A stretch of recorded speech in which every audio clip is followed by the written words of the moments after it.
never natural, better knuckle up. Cause the world is cold, but I'm on to love. I said the world is cold, but I'm on to love. What's poppin', y'all? It's your boy D-Mark, aka D-Ryan. So, yesterday I did not check out Clash of the Castle last night because I was working yesterday. But I did check it out when I came home yesterday. I didn't watch the show live, but I did check out the pay-per-view. And honestly, in my opinion, the show itself was great. The match that I did like was the Sheamus versus Gunther Walter match, and the ending in Dominic turning heel, which I will definitely get into that in a minute, and then when Solo Sikoa's brother, the Usos' younger brother, Solo Sikoa, helped Roman Reigns retain the undisputed Universal title. I will definitely talk about that in a minute. So, right, I'm not going to talk too much, but let's just go ahead and start with this review. Alright, so the first match is the six women's tag match. It's Bianca Belair, Asuka, Alexa Bliss versus Damage Control. It's Bayley, Io Sky, and Dakota Kai. This match was okay. I mean, it wasn't that bad. At first, it was kind of going slow. Honestly, the crowd was going crazy. Some UK crowd was going crazy yesterday. God, bro, and they're the crowd, during the match, they were chanting Bayley's her old gimmick, they were singing along with this. So that crowd was literally insane. So Bianca Belair, there were some cool spots in there, but I completely forgot now. But overall, I don't know why I'm saying Becky. Bayley, Io Sky, and Dakota Kai wins the tag match. Apparently, Bayley pins Bianca. So apparently, this match with Bianca and Bayley, there probably is going to have a match again where they first left off from last year when they faced at Hell in a Cell. So honestly, this was an okay match. It wasn't that bad. It was okay. I'm not gonna say I'm not gonna care. I'm just gonna say it was okay. But this was an okay match. So next match is the Intercontinental Championship match. It's Gunther, Walter. I'm not calling him Gunther. I'm calling him Walter. Walter versus Sheamus. Oh my God.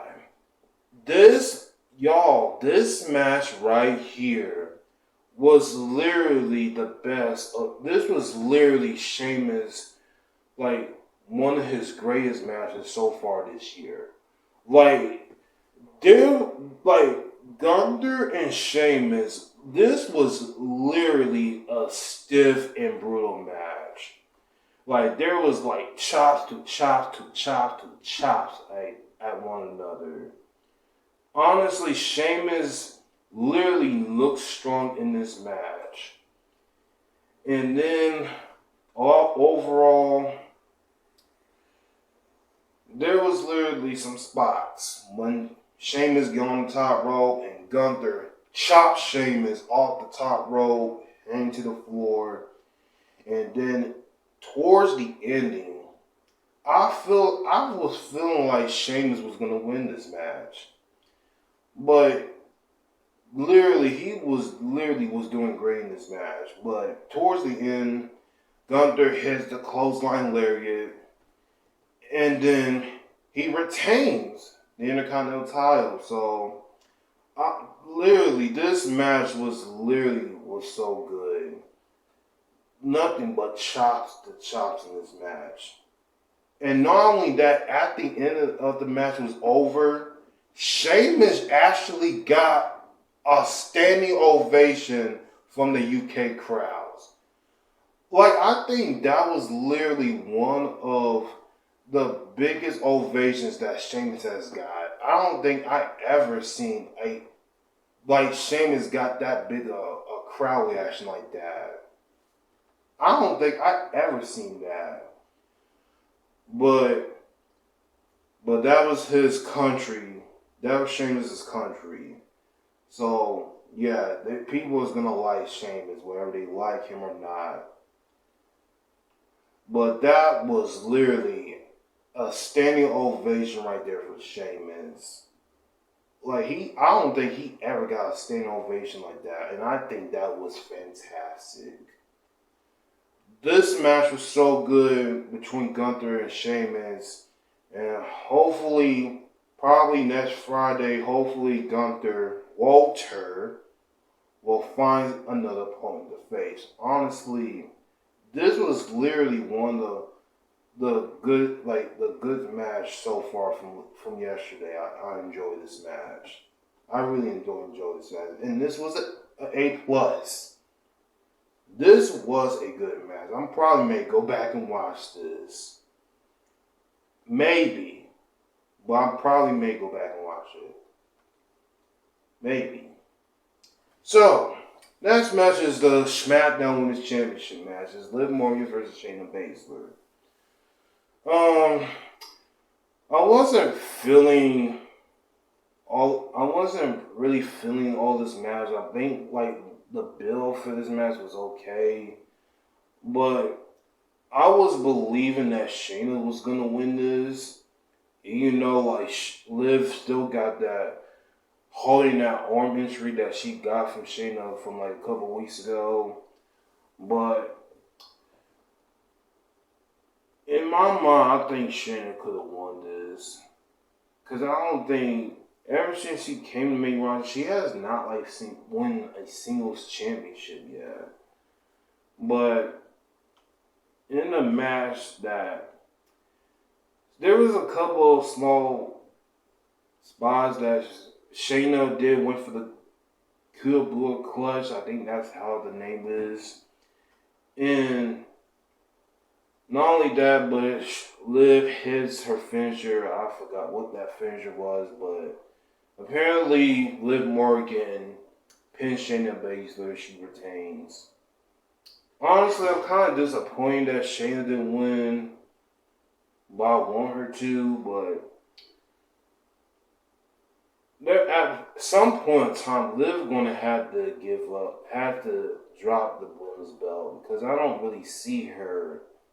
In my opinion, I don't really see her as a long-term champion. At some point, I'm pretty sure that Ronda Rousey is going to get her rematch against Liv Morgan. Probably at Extreme Rules. That she's probably going to get her rematch at. But anyways, that Liv Morgan retains her championship. But hopefully, the rematch of Liv Morgan versus Ronda Rousey will happen. I'm pretty sure Liv is going to drop it back to Ronda. And then we're going to see Ronda Rousey versus Shayna Baszler. That's honestly the match that I want to see right there. I don't think I ever seen that match between them. Shayna and Ronda Rousey. They're literally best friends, but I literally want to see that. They will literally tear each other apart in the match. That match will be so good to see. Cannot wait to see that match for the time being. Hopefully that happens.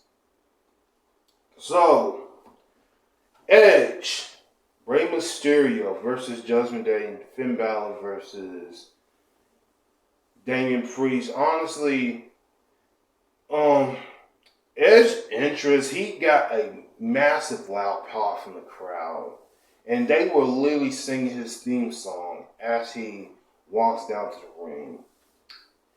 And during the match, well, the middle of the match that Rhea Ripley was carrying Dominic, and then Ray did a suicide dive to Rhea Ripley.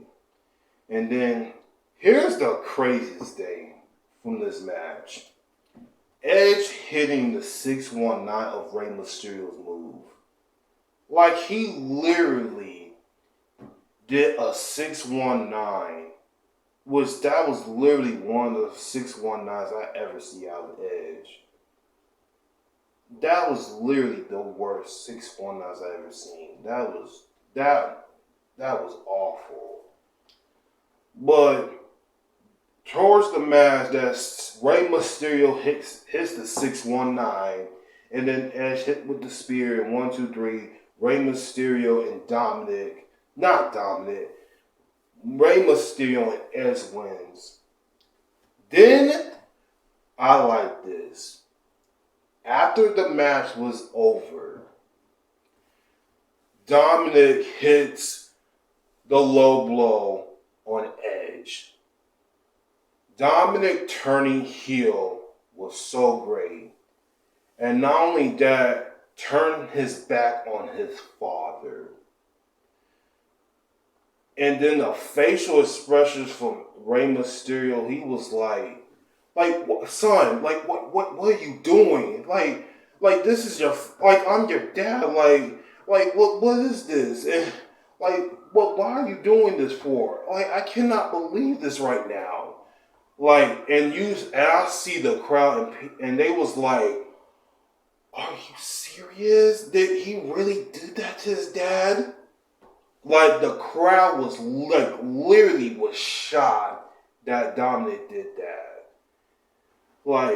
That was literally the best night for Dominic to do.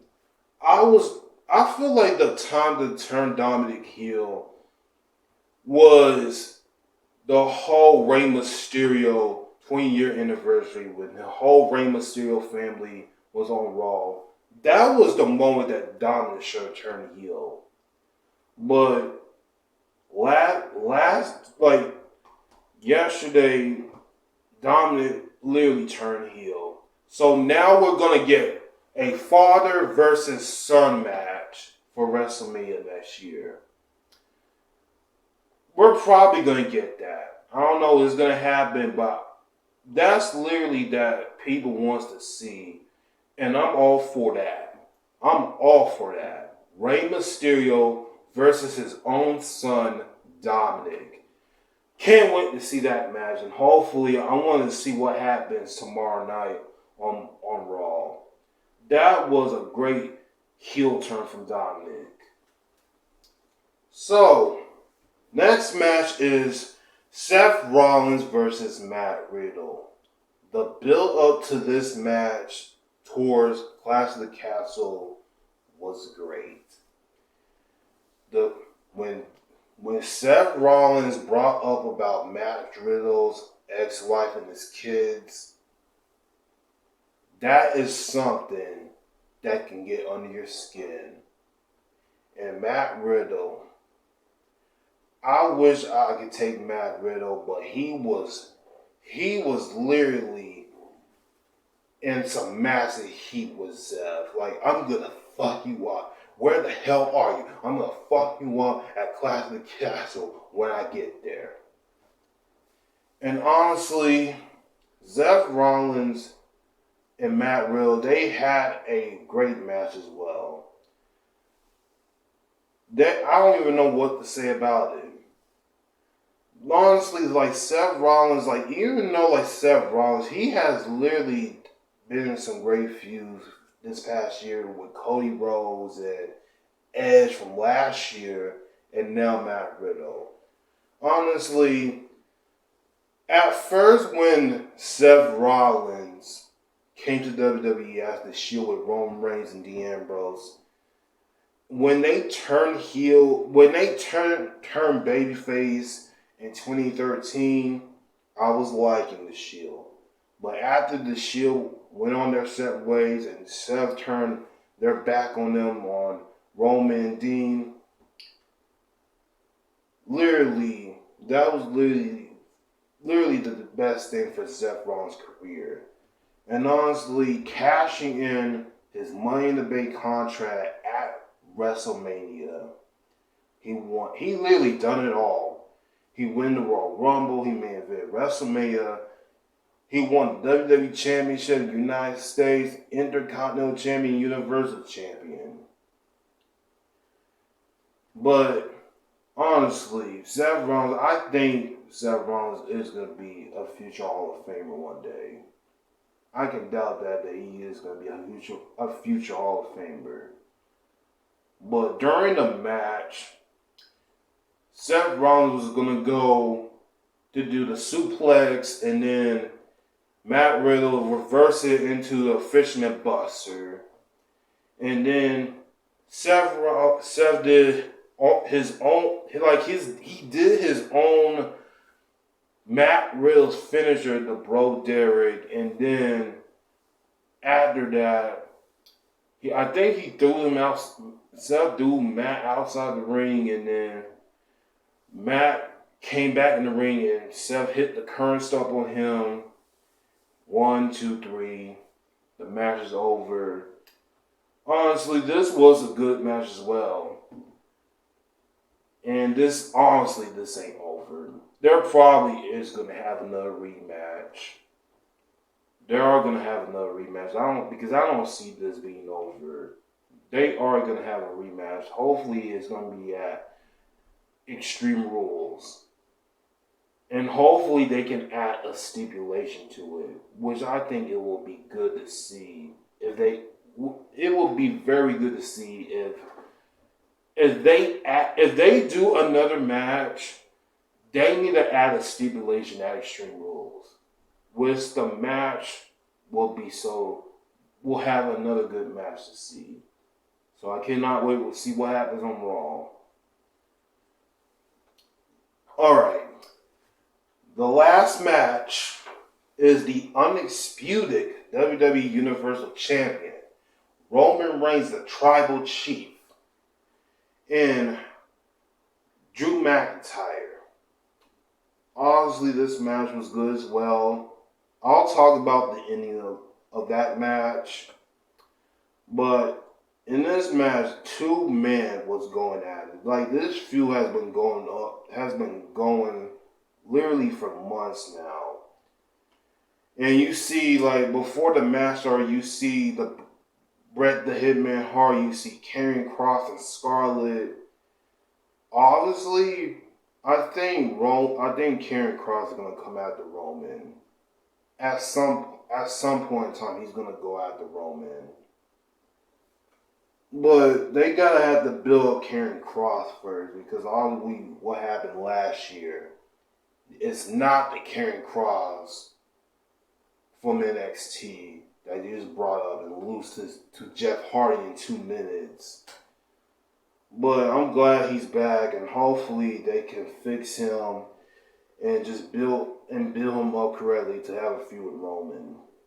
So, apparently, Reigns goes out the outside, and McIntyre continues to fight Roman and clothesline him over the top rope. And Drew literally had like the most biggest crowd reaction from his country. I don't think he will ever get a crowd reaction like that, ever.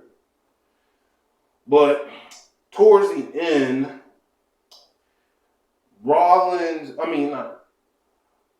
when Roman was talking to a referee, Drew claymores Roman, and obviously the referee gets knocked down because of course the referee's gonna get knocked down.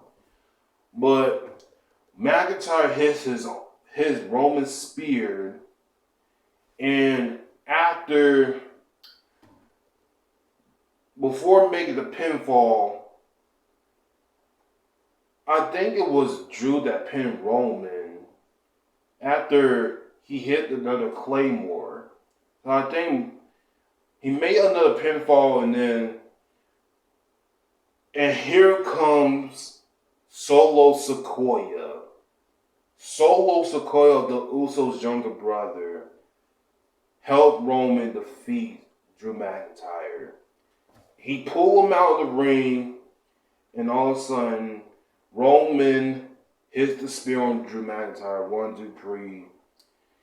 Roman Reigns retains the undisputed Universal Championship. And honestly, the match was good. And I did hear something about Solo Sikoa getting called to the main roster. And I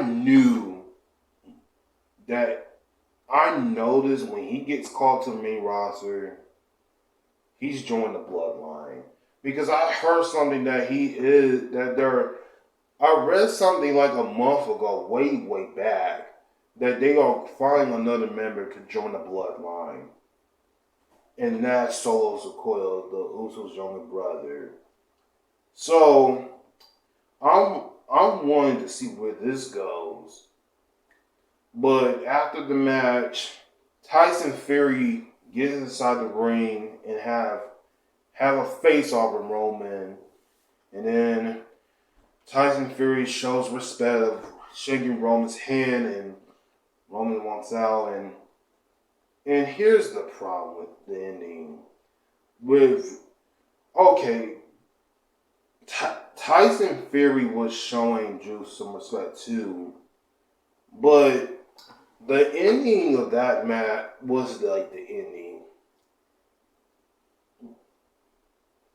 Tyson Fury was singing. I forgot what they were singing about, but all of a sudden Drew starts singing, and I was like, huh? Like, Drew, like, you literally just lost a match, and now all of a sudden you're singing. This is a former WWE champion, and you just lost to Roman Reigns. I said this in my predictions video. I wanted Drew to win so he can have his moment. That was literally supposed to be his moment right there to beat Roman. But we didn't get that. I was wanting to Drew McIntyre to win so he could have his moment in front of a big crowd when he first won his WWE Championship at WrestleMania 36 with no crowd. I feel like that was the time to drop the belt, to Roman to drop the belt for Drew. But obviously we didn't get that. So I don't know what's gonna happen with Drew. Now all of a sudden he's after the match he starts singing for no reason. I was like, what the hell? So I was literally looking so confused because I did not know what was going on. Apparently, Drew had a good match with Roman, but I feel like Drew could have won it. Because obviously, the show needs a top champion, and Roman is a part-time now. So a champion needs to be at the shows every week. So, but obviously, we're not gonna get that. So Drew singing, and I was like, what was going on? Like, none of this don't even make sense. So, but that don't even matter now. Drew literally had his match in this country, that was great, and he got a standing ovation as he came out to the ring. That was good. So, that is it for my review of Clash of the Castle. Honestly, my favorite match from yesterday was literally Gunther versus Sheamus. Sheamus literally had a standing ovation like that. I don't know if he's ever going to have that again. But him and Gunther literally have a stiff and brutal match. That's literally the match that I enjoyed the most. But the Roman Reigns and Drew McIntyre match I did like. when Solo Sikoa came out and helped Roman defend Roman to help him retain. And the best part was Dominic turning heel on Edge and his father, Rey Mysterio. Those are literally the three things that I liked so far from yesterday. Which I didn't really watch the show live. I watched like after the show was done. So overall, this pay-per-view was great. This pay-per-view was so great, and I'm definitely gonna watch the rematch of Sheamus versus Thunder match. That's literally the best match right there that I saw yesterday. So y'all let me know in the comments, what was your favorite match from Clash of the Castle from yesterday? Y'all let me know in the comments, what was your favorite match from yesterday? And also, follow me on social medias down below. I'll be back with another video. Peace. This is my moment to shine. This is my time of flight. I've been grinding forever just for this very night. I've been pushing for many moments like this. This time is undervalued and no one ever could.